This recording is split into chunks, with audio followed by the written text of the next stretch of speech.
Finally, ay ang mga kanta na binigay ni Ate na behind under the shadow of His wings. Kasi kung minsan magugulat ka na lang sa mga naririnig mo. Every week, yung talagang pagkapakit, grabe. Kasi, pero alam natin, behind under the shadow of God's wings, alam natin yung protection ng Panginoon na nangyayari sa atin. Amen? So, tuloy po natin yung ating pong message. So, last week po, ang ating message is about faith. So, may continuation na po ito tungkol po doon sa pananampalataya. Faith is the substance of things hoped for and the evidence of things not seen. So, kahit hindi po natin nakikita ang mga ating mga panalangin pa, yung mga hinihingi natin, yung mga request natin, naniniwala tayo, nananampalataya tayo sa salita ng Diyos na ito ay mangyayari. Amen? So, katulad ngayon, we are seeing things, katulad na ako, sabi na ako, everything that is written in the Bible, it will come to pass. Amen? Mangyayari yan. Katulad na ako ng mga maraming prophecy about doon sa in Ezekiel, yung mga what is about to happen. So, nakikita po natin, like, for example, ito po, yung sa Dead Sea. Sa Dead Sea po, walang nabubuhay ng mga halaman o kaya ng isla dahil napaka-alam po nun. Kumbaga lahat patay, kaya dead. So, dead. Ngayon po, ay meron namin nakikita fresh water na nag-flow doon at meron ng nabubuhay ng mga isla. So, nakita from beneath, sa ilalim, meron mga fresh water na sumisipon. The same thing with from the other side, meron na rin nag-flow na fresh water. And the same thing with us, sabi nga in the last days, God will pour out His Spirit, the Spirit of God sa atin. That fresh water within us, na kumbaga, it will give us, it will revive us, it will strengthen us. Yun yung kumbaga, as you seek the presence of God, kaya ito yung kumbaga, pinakaalam sa atin. The more in the time kung saan ang daming mga nangyayari sa mundo, ng mga whatever, mga wagalaghan, ay nga para to let you know, yung alien na sinasabi nila, yung mga gusto nilang isipin, at yan ang sinasabi na mayroong alien na nakikita. Actually, ang explanation ko, yung demons na nag-iitsura na parang alien. Actually, kaya po, kasi sinasabi nila, kapag nawala yung mga tao, parang sagot nila yan, dahil magpapanik yung mga tao kapag nawala yung mga Christians, yung biglang walang Sunday service. Dahil lahat natin na-rapture, no? So, magpapanik yung mga ibang tao. At yun po yung sasabihin nila na kinuha ng alien. Kaya yun nga, kumbaga, inaano nila, pinapasok nila sa isip na mayroong mga nakikita, mga aliens, actually, nag-form na yun ng gano'n para yun ang isipin ng mga tao. Pero for us, we know that anytime God can take us, rapture ng mga anak ng Diyos. Amen? So, nothing to fear because we know we are protected by the Lord. Amen? So, ang pananampalataya natin ay nakabase sa salita ng Diyos. Sabi nga, faith is the currency in heaven. Kung meron kang hinihingi, manampalataya ka sa sinabi ng Panginoon. So, in Hebrews 11:16, and sabi nga, and without faith, it is impossible to please God. Because anyone who comes to Him must believe that He exists and that rewards those who earnestly seek Him. So, we know na ang kanyang, na as we have faith on the Word of God, ang promises ng Panginoon, sabi nga, He will reward those who earnestly seek Him. So, katulad po lang sa faith, it is like a gasoline sa sasakyan kung saan ito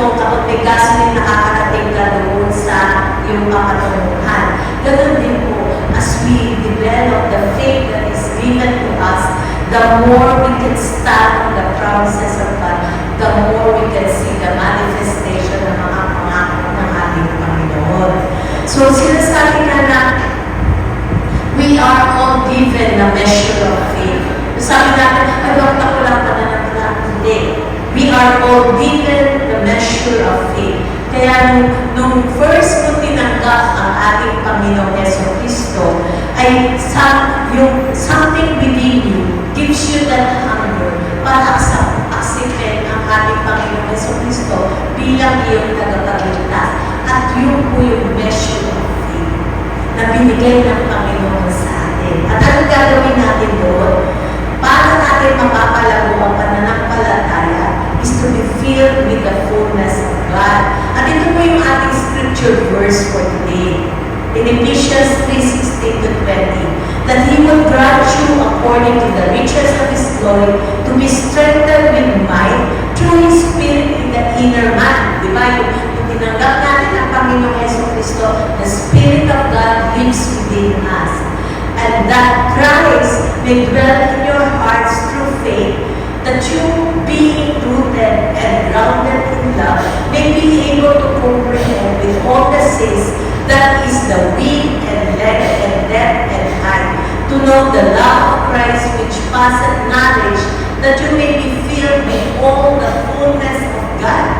Now, to Him who is able to do exceedingly abundantly above all that we ask and think, according to the power that worketh in us, to Him be glory in the church by Christ Jesus to all generations forever and ever. Amen. So how can we be filled with the fullness of God? Ito po nakasulat, by being rooted and grounded in the love of God. Amen.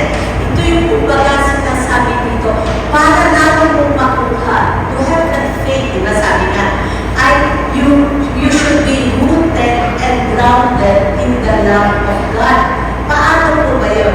Yung nananampalataya ka at naniniwala ka at walang kaduda-duda sa iyong kaisipan na mahal ka ng Panginoon. Amen? That you are loved by God. Kasi yan ang ginagawa ng kaaway for us na ma-discourage, na mawala ng pag-asa, tinitig na may sitwasyon, parang walang pag-asa. Isip mo gano'n kasi baka meron ka dalawa, hindi ka ng mahal ng Panginoon. Yan ang ginagawa ng kaaway. Pero ano sinasabi? Be rooted. Have faith na alam mo na wala kang kaluga-luga na mahal ka ng Panginoon. Amen? Bakit? Sabi dito, when we are in Christ, our faith is dependent on the love of God for us. Sabi nga, di ba, while we are sinners, the Father gave Jesus para sa atin, para tayo ay mapatawad sa ating mga kasalanan at upang magkaroon tayo ng bagong buhay at mabalik tayo sa ating posisyon bilang anak ng Diyos. Ang sabi ko sa Romans 8:31-32, but then shall we say to these things, if God is for us, who can be against us? He who did not spare His own Son, but delivered Him up for us all, how shall He not with Him also freely give us all things? So sinasabi mo, hindi ka pa Kristiyano, yung nandun ka pa sa kasalanan, minahal ka na ng Panginoon. How much more ngayon na anak ka ng Diyos? How much more na ikaw ay, kumbaga tinanggap mo na ang Panginoon at ikaw ay anak ng Diyos. And sabi dito, He will freely give us all things. God will not withhold kung hindi niya ating Ama, hindi withhold ang kanyang anak para sa atin. How much more ngayon na tayo ay anak ng Diyos? How much more yung mga iniibig natin sa Panginoon? So, Jesus is the perfect sacrifice. God gave you Jesus and He gave you everything. Lahat na ng kailangan mo nasa ating Panginoon Yeso Cristo. Lahat ng hinahanap mo, career, husband, lahat na yun nandun na yun, sama-sama na. So, God, how shall He not freely give us what we are asking? So, in verse 32 nga sabi, how shall not He with Him also freely give us all things? So, we look to Jesus.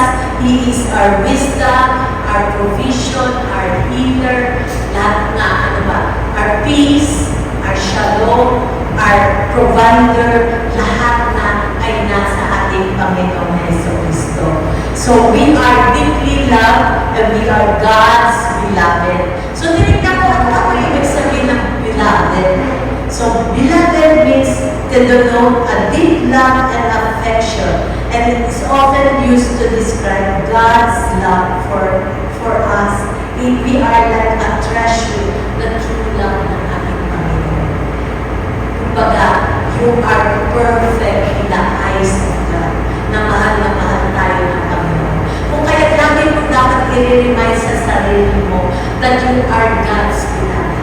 Kung alam mo na mahal ka, you have that confidence. You have that joy and that hope na alam mo, mahal ka ng Panginoon at hindi ka niya papabayaan. Always remind yourself that you are God's beloved. Alam mo pala ang pangalan David, beloved pala yan. Kaya ganda pala ng pangalan David, beloved. We are God's beloved. So, sabi nga po, kung kaya the more we understand, the more we know about Jesus, that revelation about the love of God, mas lumalalim ang kaunawaan natin tungkol sa pagmamahal ng Panginoon sa atin. Sabi nga diba in Ephesians 3:18, may be able to comprehend with all the saints what is the width and length and depth and height, to know the love of Christ which passeth knowledge, that you may be filled with the fullness of God. So, ibig sabihin, as we ask the Holy Spirit to reveal to us kung gaano ba kalalim, kalawak ang pagmamahal ng Panginoon, we ask the Holy Spirit to reveal to us. Hindi lang sa isip natin, kasi ang kaisipan natin limited dyan. Pero the more mo na-understand yung ginawa ng Panginoon Jesucristo para sa atin, the more mo nalalaman na mahal ka ng Panginoon. Amen? Yung mga bagay na akala mo, baga hindi mo, baga yung tayo na, di ba, like yung sa footprints in the sand, na nakikita lang niya yung problema niya. Pero ano sinabi, kinarga kita. Dahil kung hindi mo makayanin. Even in trials, hindi mo kinaya yung ikaw lang mag-isa. Ginawa lang naman, kinarga ka na para hindi na, sabihin, that you will see how much He loves you. Amen?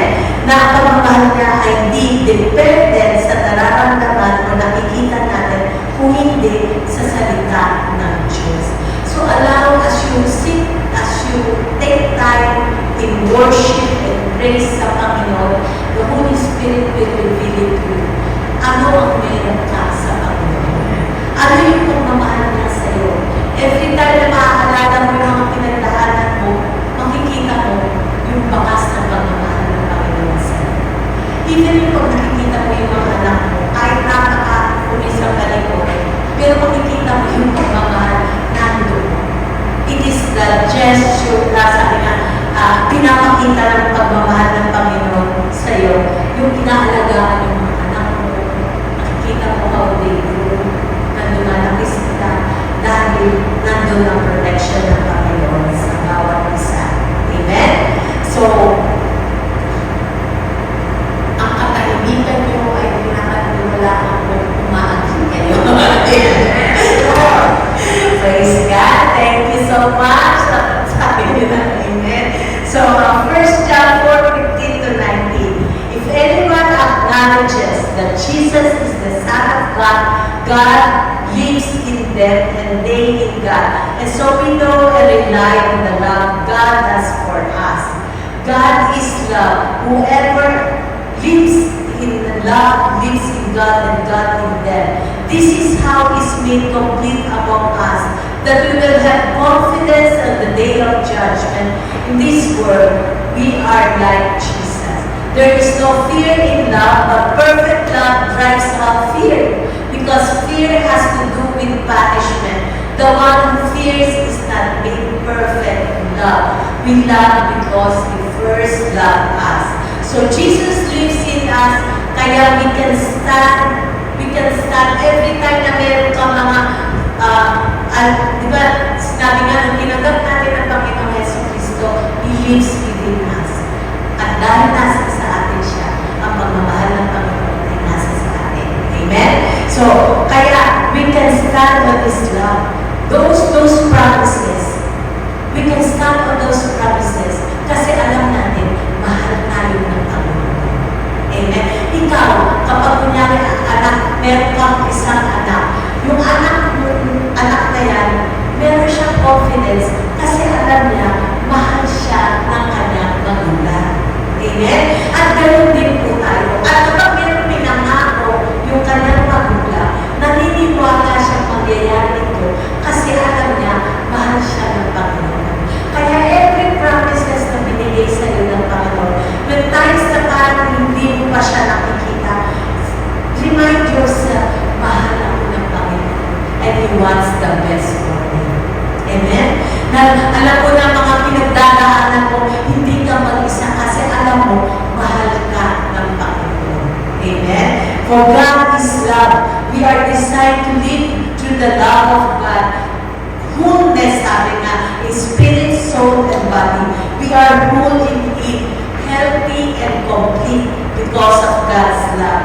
Because sabi nga, the perfect love drives out fear. So, katulad nga mo ng mga nakikita natin, yung war na nangyayari sa Israel, ang daming mga sa news na sinasabi, it can be on the trigger point ng Third World War. Kasi pag sinabi na kapag nagkampihan, di ba, dahil mga Muslim, kapag nagkampihan, it can trigger na daw a Third World War. So, yun ang sinasabi ng mundo. Pero dahil na nananampalataya tayo that we are protected by the Lord. Amen? At kung hindi, at ano natin na we will be raptured, sabi nga, we will not experience the wrath of God. So, nananampalataya tayo before it happens, yung mga whatever na gawa ng kaaway, kinuha na tayo ng Panginoon. I-rapture tayo ng Panginoon. Amen? So, that is what we believe and that is what is written in the Bible. We, katulad ng mga nakikita natin ng earthquakes, yung flood, yung plagues. So, hindi tayo dapat mangambalin. Alam natin na ang Panginoon ang kasama natin. Amen? So, whatever happens, we know God is with us and He will protect us. Kasi minsan pag pinamonitor mo doon sa ang nangyayari, parang magugulat kayo, masisyak ka na lang eh, di ba? Katulad doon, di ba? Yung nangyari sa Israel. Pero, alam ko, God's protection ay nandun sa Israel. Amen. And we should pray for Israel. There is that blessing when we pray for Israel. Sinabi yan sa Bible, as we pray for Israel, there is that blessing. So, katulad ng sinasabi nga din sa yung kung whatever mangyari, alam natin mananalo ang anak ng Diyos. Amen? Kahit ano man sabihin nila, naniniwala tayo. And I believe, kasi sabi ko, kung minsan, bakit kaya gano'n? Baka ako, parang pumasok sa akin, kasi ayaw ng Panginoon hatiin ang binigay niya. Amen? Amen? Kasi yung lupa na binigay niya, which is the cake yung binigay niya the land of milk and honey. Diba dati, ang sinasabi na hatiin na lang kasi para matahimik na. I don't think yun ang gusto ng Panginoon. Dahil ito ay binigay niya. What God has given, no man can take it away. Amen? So, just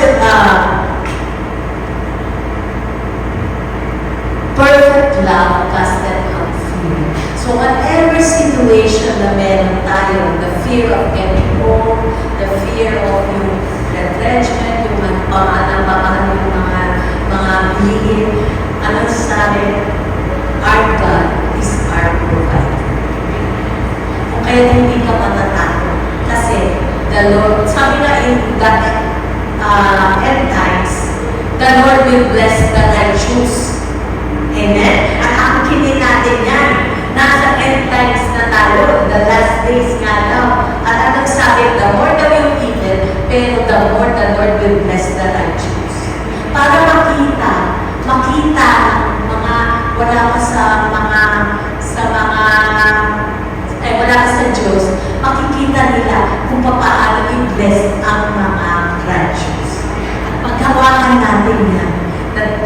will bless us mightily. Hindi nga lang daw basta blessing.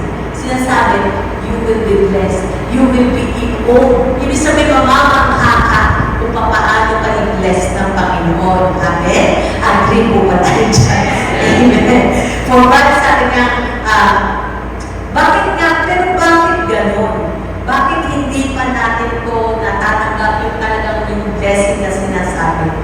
Meron mga iba na natanggap na natin, pero meron pa tayong mga hindi pa natatanggap.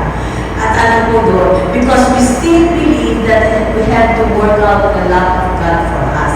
Sabi nga ko sa Ephesians 2:8-9, for by grace you have been saved through faith, and this is not your own doing, it is the gift of God, not a result of works, so that no one may boast. So ibig sabihin, ang pagmamahal ng Panginoon para sa atin ay binigay niya yan bilang isang regalo. Nung tinanggap natin ang Panginoon sa Kristo, it is the love of God for us. Amen. Kumbaga, it is a gift, it is the grace of God sa atin. Kaya the more you understand the love of God, the more you will be able to have that fullness of God. The fullness that sabi nga, di ba, last week, sabi natin, the fullness of Jesus, grace upon grace. So the more you know Jesus, the more the grace of God will flow through you. And the more you will understand na mahal ka ng Panginoon. Amen? Na hindi ka nag-iisa, kasama mo ang Panginoon. Amen? Now, the hope, ito pa, sa mga panahon ngayon, yung mga hindi wala pa sa Panginoon, nawawala ang kanilang hope. Pero ano sabi sa Romans 5:5?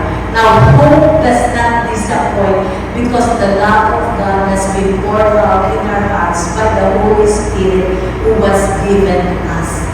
Ang hope ng isang believer, hindi yung hope na sana magyari o hindi.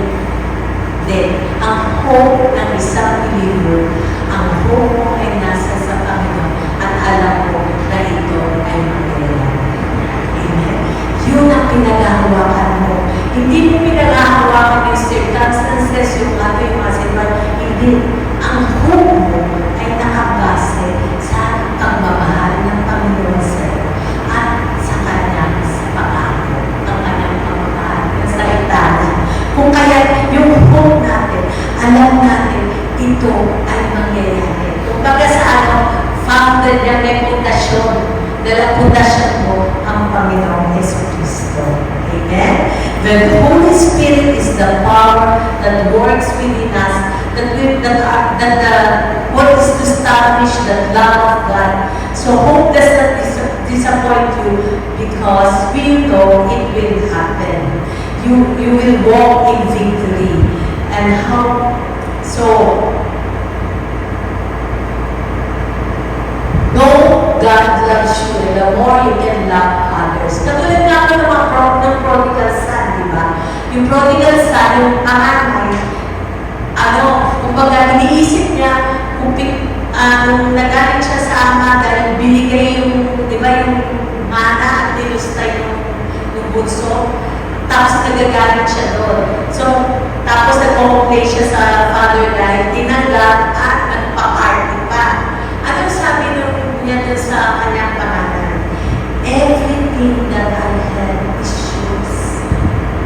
Hindi yan base sa'yo.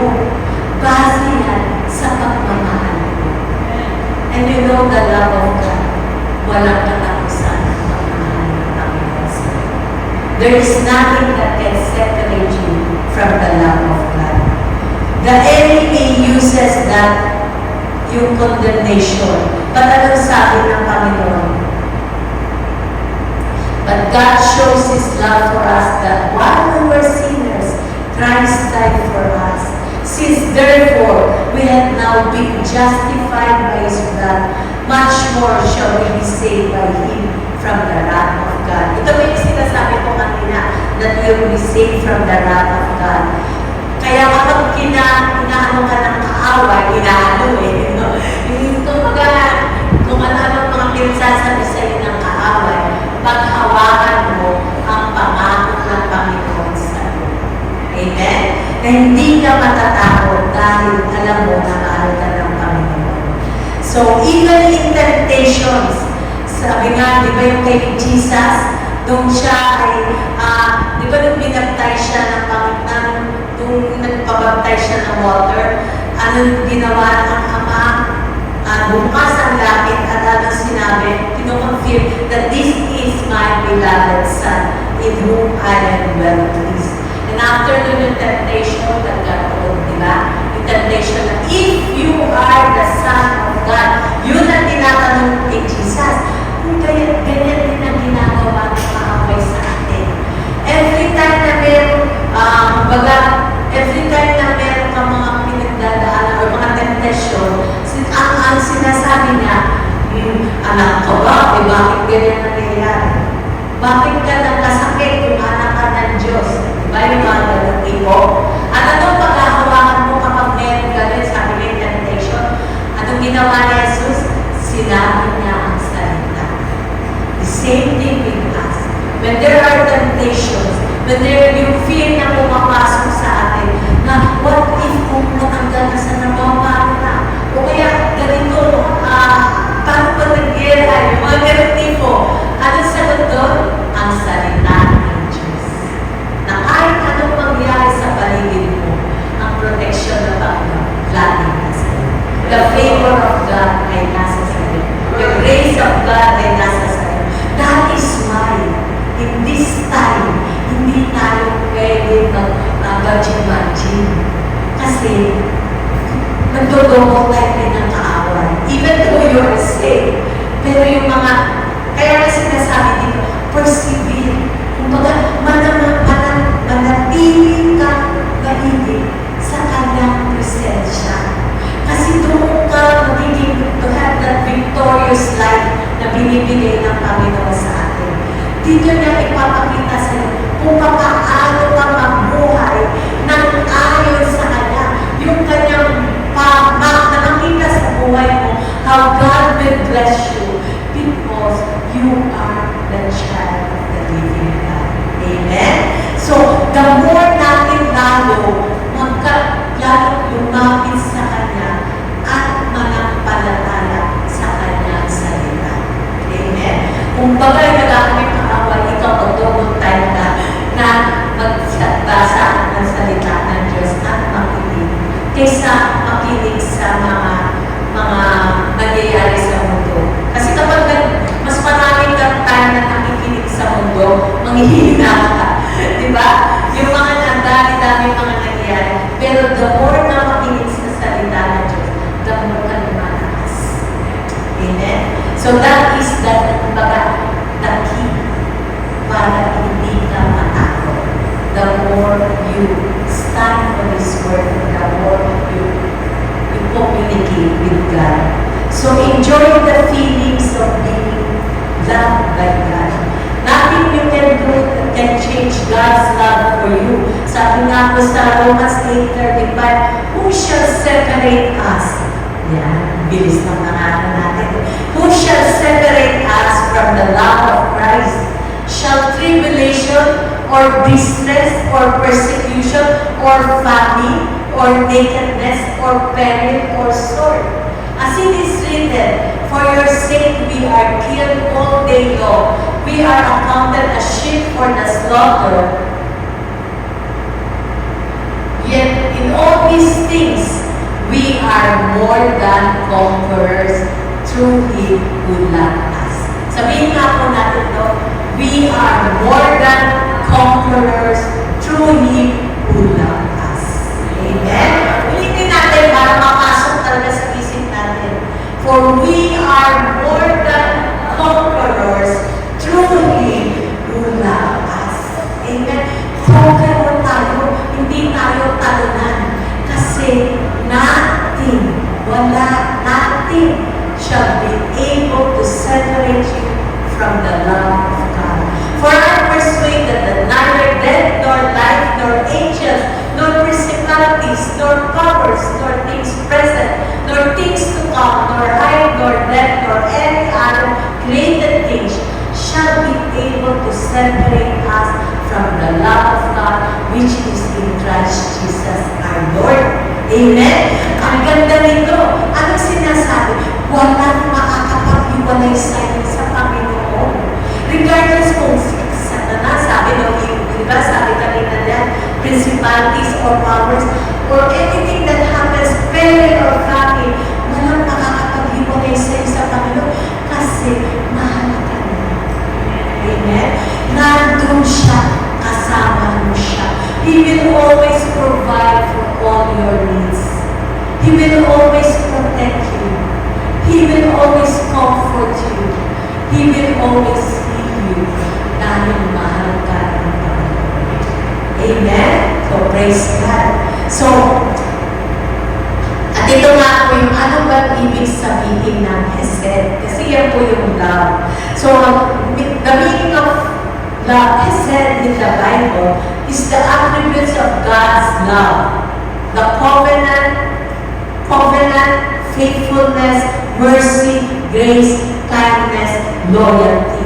Yan po yung Hesed. So every time na nakikita po natin yung words na yan, it means Hesed. At ano po ba yung Hesed? It means the loyal love of covenant, the covenant na meron tayo sa Panginoon, na mahal ka ng Panginoon. And nothing shall by any means separate you from the love of the Lord. So sabi nga dito, another is mercy. So tingnan po anong ibig sabihin ng mercy sa Hebrew, means rehamin. It means in the plural, the plural of whom, and connects mercy to whom emotion. What a mother instinctively feels for the child of her womb. Dito ko naganda. I think ibig sabihin, nangusap ito sa akin. Ano ibig sabihin nito, mercy? Ang mercy, alam ko, marami na sa inyong nanganak, ang sabi dito, it is like the womb. That womb na yung pagmamahal ng isang ina doon sa kanyang anak. Walang makakapag-iwalay. Ganun po ang pagmamahal ng Panginoon sa atin. Kumbaga, di ba yung unong nanganak ka, nandoon yung pagmamahal mo doon sa niluwal ng anak. At kapag siya ay, di ba, umiyak, kapag nilapit yan doon sa breast ng mother, tumatahimik yan. Nagkakaroon siya ng peace kasi nandun siya sa yakap siya ng kanyang anak. The same thing with us. We are created to be in the presence of God. And when you are always in the presence of God, when you speak, when you talk to God, when you pray to God, you meditate on the Word of God, it is like saying, mahal na mahal mo. Nandito ka, kasama kita. Amen? So, that is what is the meaning of mercy. So, ganun po ang pagmamahal ng Panginoon sa atin. Na hindi ka na walang makakakuha sabi nga, now no one can snatch you away from the hand of God. Amen? So, everything na nangyayari sa buhay mo, alam yan ng Panginoon. Walang kumbaga nakakaligtas sa kanya, uy, nagabaka ka, hindi ko nakakita, hindi. Alam niya lahat ng nangyayari sa buhay mo. Yung nalulungkot ka, masaya ka, alam niya ng Panginoon. At kung kaya when you involve Him sa lahat ng mga nangyayari sa buhay mo, the more He can guide you. The more the Holy Spirit can guide you. Amen? Katulad nga po nitong kay King Jehoshaphat, when he was surrounded by the enemies, at nag-asabi siya sa Panginoon. At ano sinabi through yung isang prophet? Ano sinabi sa kanya? Do not be afraid or discouraged because of this vast army, for the battle is not yours, but God's.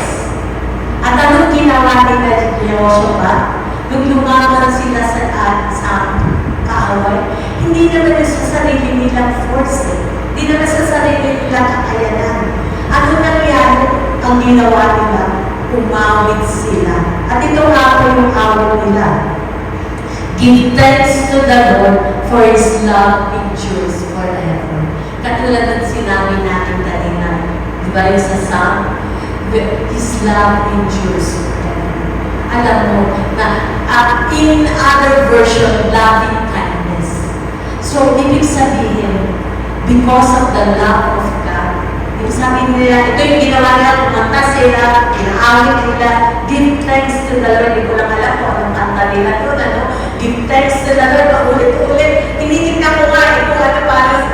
Pero, yun lang, paulit-ulit lang. Give thanks to the Lord for the love, for His love endures forever. At ano nangyari doon sa mga kaaway nila?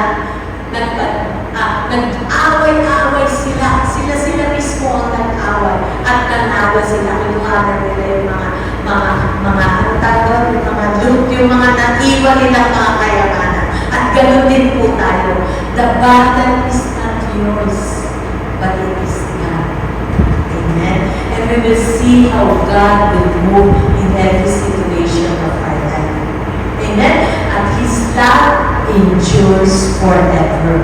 So maganda yan, yung mga kunyari, meron tayong kanta naman, His love endures forever. So, the Lord will fight our battles. At hindi ka dapat matakot. Because nothing is impossible with God. Ano nga ba yung sabi natin dun sa ibig sabihin natin? No, at saka ting means rema. No freshly word of God shall not be able to no freshly word of God that does not have the ability to do by itself. Ibig sabihin, ang salita ng Panginoon ay buhay.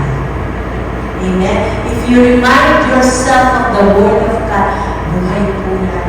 When you declare it. Kaya, when you do that, nagkakaroon ka ng hope at nagkakaroon ka ng, that peace that surpasses all understanding. Amen? So, patuloy nga po yung mga bata, di ba?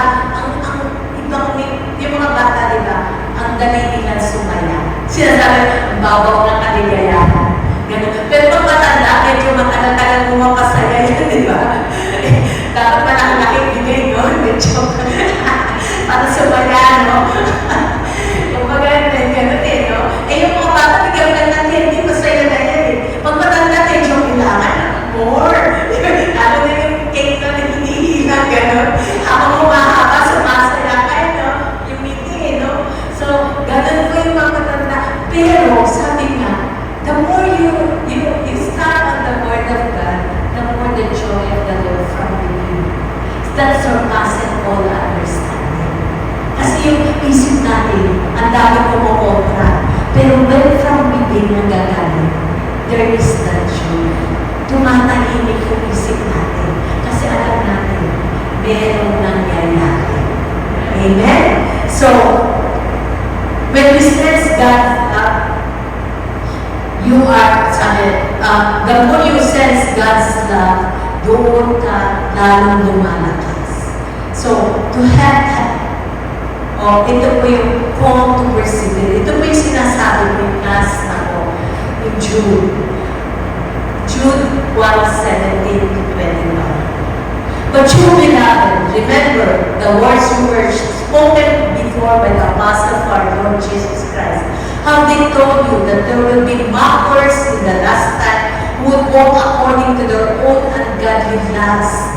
These are sensual persons who cause divisions, not having the Spirit. Ngayon nakikita natin yan, di ba? Yung kumbaga, yung mga evil na nangyayari, na kung mag-awal, yung talagang kikita, yung grabe at itindi, yung mag-curse sa Panginoon, yung magsalita ng mga blasphemy sa kikita natin yan. Kaya nga sinasabi, paano ka mag-persevere ito sabi. But you, beloved, building yourself up on your most holy faith, yung ating pananampalataya, praying in the Holy Spirit, keep yourself in the love of God, looking for the mercy of our Lord Jesus Christ unto eternal life. So, anong sinasabi dito? Persevere. Anong gagawin mo? Keep yourself in the love of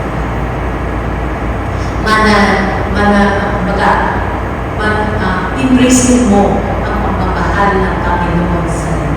And that will keep you safe. That will keep you, that give you that strength na alam mo na hindi ka matatakot kasi the battle is not yours but God's. Amen? So praise God. At pagkama po natin na alam natin na mahal tayo ng Panginoon. Remember, di ba yung story? Last na. Di ba yung nakaalala nyo, yung nakunalala nyo, yung di ba yung pastor na na-assign siya sa mental, yung first assignment niya, na napunta siya dun sa mental hospital, sa Amerika to Tapos, yung mga tao doon ay kumbaga, grabe. Kumbaga sa case, napakatitindi ng mga case doon. Nagdudurang-durang na sila, yung talagang kumbaga titindi ng mga sakit. Na parang wala ng pag-asa. Pero nung di ba, sabi niya, Lord, anong gagawin ko? Anong ginawa lang ng sabi niya sa kanya? Kantahin mo, Jesus, Jesus loves me. Yan, di ba? Alam niyo na yun, ha? Pabigyan niyo na ako kasi Jesus loves me. Pag-ulit-ulit lang yan. The same thing with us. At after nun, unti-unti, bumalik sila. Naintindihan nila. Unti-unti from within sa kanila na bago ang kanilang kaisipan. Na meron palang nagmamahal sa iyo. And the same thing with us. Yung takot mo, yung fear mo, what will happen in the future, hindi ka matatakot kasi alam mo, mahal ka ng Panginoon. Always remind yourself, Jesus loves you. Amen. Amen. So praise God says the body of Christ and the wine symbolizes the blood of Jesus. Every time we take the bread and the wine, even sa family, when you take communion, it is like remembering Jesus. Amen. That it gives protection when you remember Jesus, what Jesus has done at the cross. So the bread symbolizes the body of Christ that was broken for us. I received from the Lord which delivered to you that the Lord Jesus, on the same night in which he was betrayed, took bread, and when he had given thanks, he broke it and said, "Take, eat, this is my body, which is broken for you. Do this in remembrance of me." Lord, we thank you, O God, that as we take the bread, Lord, we thank you na namin, Panginoon, ang kagalingan sa tawag. We thank you, Lord, that by your stripes, we are healed. Nakin namin ang wholeness, Panginoon. We thank you, Lord God, for your sacrifice na ginawa mo para sa amin. Let us now take the bread.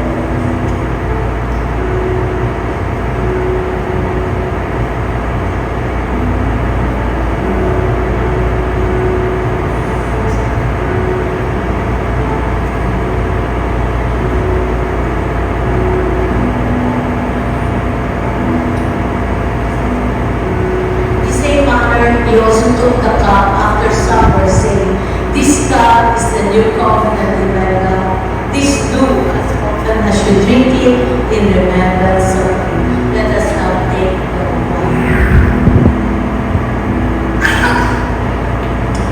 Lord, we thank you, O God, for the blood, O God, for the Lord, the blood that cleanses us and washes us, Lord. And we thank you, O Lord God, that, Lord God, you have given us the victory, O Lord God. We thank you, O Lord God, that, Lord God, and O Panginoon, ang Lord na namatay para sa amin. Salamat po sa buhay na binigay mo, ang victorious life, Lord. In Jesus' name we pray. Amen and amen. Let us lift up our tithes and offerings to the Lord. Lord, as we lift up our tithes and offerings to you, Lord, ikaw, Panginoon, ang aming supplier, ikaw ang aming provider. We thank you, Lord God, Lord, for all the blessings na nabinigay mo. Lord, we acknowledge, O Lord God, na lahat po ng aming po mga blessing ay nanggaling sa iyo. And we thank you, O God, for it, O Lord God. I pray, O Lord God, that you will return it back, O God, 100-fold, O Lord God. That, Lord, as we give it to you, Lord God, po, Panginoon, na multiply nito. And we thank you, O Lord God, for more blessings, O Lord. And open doors of blessings sa iyong mga anak, Panginoon. Lord God, of maakaw, Panginoon. We thank you, O Lord God, for opportunities, O Lord God. We thank you, O Lord God, for their jobs and their business, O God, your protection upon them, O Lord God. And we thank you, O Lord God. Lord, this is all for your glory, O Lord. In Jesus' name we pray. Amen and amen. We name, O God. Salamat po, Panginoon, sa iyong salita. And we thank you, O Lord God, that Lord, ito, Panginoon, na lagi namin kasama. It is you, O Lord, who holds us together. And we thank you, O Lord, and declare, O Lord God, that this week is a blessed week, Panginoon. Lord, I pray, O God, your blood protection upon each one of us, O Lord. Every family, O Lord God, protect their children. And we thank you, O Lord God, that Abraham's blessings are ours. We declare it, O Lord God, that, Lord God, Abraham's blessings are ours. At inaangkin namin, Panginoon, Lord God, restoration, fullness, O God, with everything, Panginoon, lahat sa lahat ng aming buhay. We thank you, O Lord, and we glorify you. In Jesus' name we pray. Amen.